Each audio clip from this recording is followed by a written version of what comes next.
సాయంత్రం దీపం పెట్టేటప్పుడు కూడా స్నానం చేయాలా అని కొంతమందికి సందేహం. శుచిగా ఉన్నట్టయితే పర్వాలేదు, శుచిగా లేకపోయినట్టయితే స్నానం చేయవలసి ఉంది.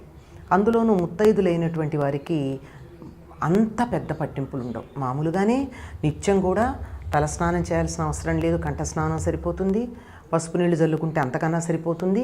అయితే శుచి అంటే ఏమిటి అనేది కూడా చాలామందికి సందేహం ఉంటుంది. ఏమంటే 1, 2 కాలకృత్యాలకి వెళ్ళి వచ్చినప్పుడు, చాలామందికి ఈ కాలంలో కాలకృత్యాలకు వెళ్ళిన తర్వాత కాళ్ళు చేతులు కడుక్కునేటటువంటి అభ్యాసం లేదు. చెప్పులు వేసుకుని వెళ్ళడం, బాత్రూములు తడవకుండా ఉండాలి అనేటటువంటి ఒకనొక పాశ్చాత్య సంస్కారం రావడం ఈ కారణంగా. అట్లా ఉన్నప్పుడు కానీ 10 మందిలోకి వెళ్ళొచ్చినప్పుడు కానీ, ఎందుకంటే మనం 10 మందిలో బయట తిరిగినప్పుడు